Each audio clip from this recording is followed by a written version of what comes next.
নমস্কাৰ মৰমৰ ছাত্ৰ-ছাত্ৰীসকল তোমালোকে ইতিমধ্যে নিশ্চয় গম পাইছা যে উচ্চতৰ মাধ্যমিক দ্বিতীয় বৰ্ষৰ যি প্ৰি ফাইনেল এক্সামিনেশ্যন মানে টেষ্ট এক্সামিনেশ্যন হ'ব যিটো পৰীক্ষা ডিসেম্বৰত অনুষ্ঠিত হ'ব এই পৰীক্ষাটোৰ সিলেবাস কিছু পৰিমাণে কম কৰি দিয়া হৈছে মানে তোমালোকৰ যিখন সিলেবাস ফাইনেল পৰীক্ষাত আহিব সেই সিলেবাসখনতকৈ কিছু পৰিমাণে কম কৰি দিয়া গৈছে আৰু এই সিলেবাসবোৰ ইতিমধ্যে আপলোড হৈছে মই এতিয়া জিওগ্ৰাফি মানে ভূগোলৰ সিলেবাস সম্পৰ্কে ক'বলৈ লৈছো ভূগোল বিষয়টোৰ সিলেবাসও বহু পৰিমাণে কমোৱা হৈছে প্ৰি ফাইনেল মানে টেষ্ট পৰীক্ষাৰ বাবে বৰ্তমান যেহেতু টেষ্ট পৰীক্ষাৰ কাৰণেহে আমি প্ৰিপাৰেচন চলাব লাগিব ডিসেম্বৰত টেষ্ট পৰীক্ষা হ'ব সেই কাৰণে এই সিলেবাসখন গুৰুত্বপূৰ্ণ হ'ব তোমালোকে ভিডিওটো মন দি চাই যাবা ফান্ডামেন্টেলছ অফ হিউম্যান জিওগ্ৰাফি মানে ভূগোলৰ যিখন প্ৰথম কিতাপ মানৱ ভূগোলৰ মৌলিক তত্ত্ব এই কিতাপখনৰ পৰা ইউনিট 1 হিউম্যান জিওগ্ৰাফি মানে মানৱ ভূগোল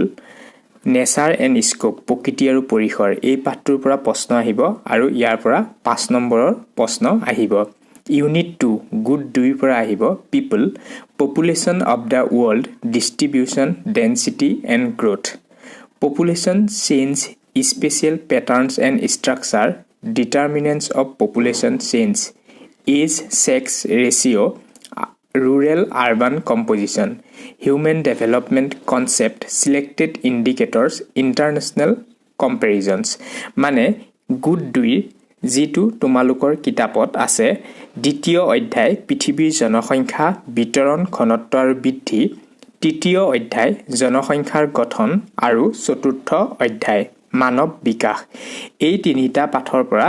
পৰীক্ষাত প্ৰশ্ন আহিব 15 নম্বৰ তাৰ পাছত Unit 3 Human Activities Unit 3 আছে Primary Activities মানে প্ৰাথমিক বৃত্তি Concept and Changing Trends Gathering Pastoral Mining Subsistence Agriculture Modern Agriculture People Engaged Agriculture and Allied Activities Some Examples from Selected Countries এখিনি প্ৰাথমিক বৃত্তিৰ আটাইখিনি আহিব দ্বিতীয়তে আছে Secondary Activities মানে দ্বিতীয়ক বৃত্তি তাৰো গুটেইখিনি ধৰা হৈছে concept manufacturing agro processing household small scale large scale people engaged in secondary activities some examples from selected countries মানে দ্বিতীয় বৃত্তিৰ আটাইসমূহে ধৰা হৈছে যিখিনি প্ৰি ফাইনেলত আহিব টাৰ্চিয়াৰী এক্টিভিটিজৰ পৰা আহিব concept trade Transport and communication services, people engaged in tertiary activities, some examples from selected countries.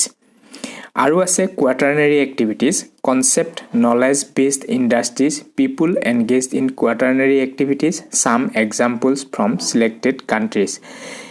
ইয়াৰ অৰ্থ হৈছে গুড 3 থকা পঞ্চম অধ্যায় প্ৰাথমিক বৃত্তি ষষ্ঠ অধ্যায় দ্বিতীয়ক বৃত্তি সপ্তম অধ্যায় তৃতীয়ক আৰু চতুৰ্থক বৃত্তি এই তিনিওটা পাঠৰ পৰা 20 নম্বৰৰ প্ৰশ্ন আহিব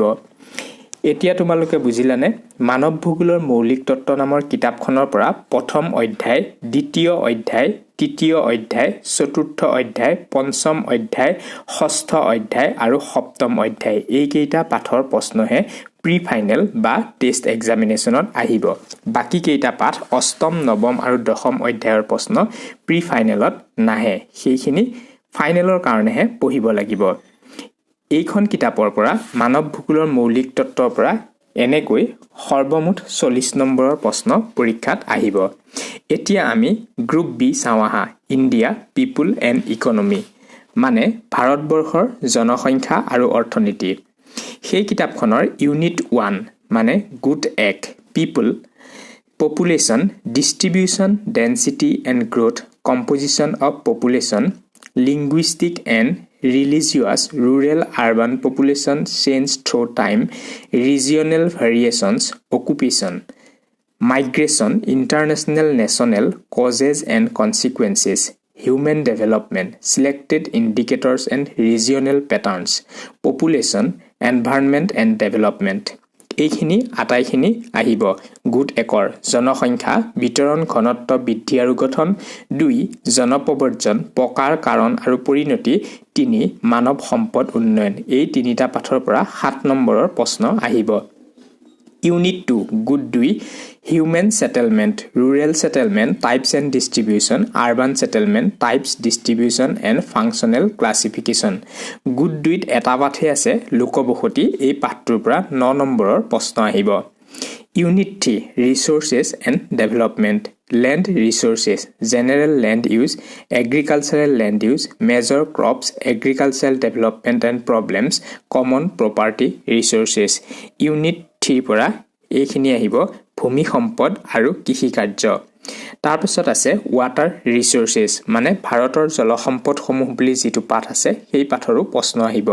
Availability and Utilization, Irrigation, Domestic, Industrial and Other Uses, Scarcity of Water and Conservation Methods, Rainwater Harvesting and Watershed Management. এই আটাইখিনি প্ৰশ্ন আহিব। Mineral and Energy Resources, Metallic and Non-Metallic Minerals and their Distribution, Conventional and Non-Conventional Energy Resources, মানে খনিজ পদাৰ্থ আৰু শক্তি সম্পদ বুলি যেটো পাঠ আছে সেই পাঠৰো প্ৰশ্ন আহিব। Industries, নিৰ্মাণ উদ্যোগৰ পৰাও প্ৰশ্ন আহিব।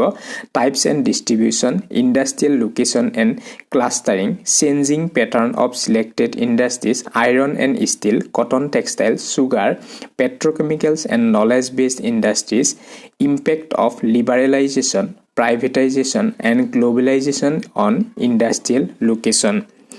Industries নামৰ পাঠটো যেটো নিৰ্মাণ উদ্যোগ বুলি কোৱা হৈছে সেই পাঠটোৰ পৰা প্ৰশ্ন আহিব। Chapter 9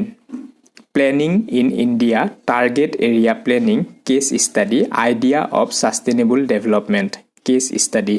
9 নম্বৰৰ যেটো অধ্যায় আছে পৰিকল্পনা আৰু ভাৰতৰ পৰিপ্ৰেক্ষিতত ধাৰণক্ষম বিকাশ সেই পাঠৰো প্ৰশ্ন আহিব।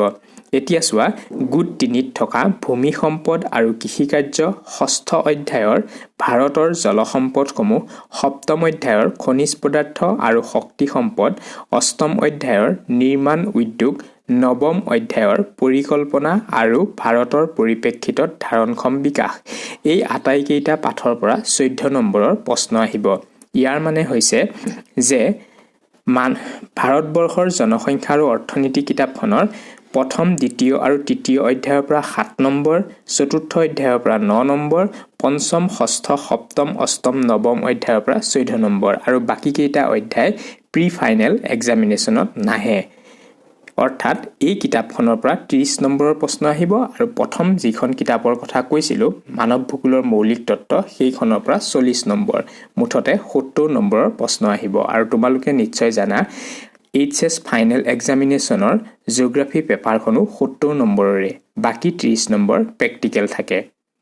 আশা কৰিছো ভিডিঅ'টোৰ যোগেদি তোমালোকে প্ৰি ফাইনেল এক্সামিনেশ্যনৰ যি সিলেবাস এই সিলেবাস সম্পৰ্কে ধুনীয়াকৈ জানিব পাৰিলা।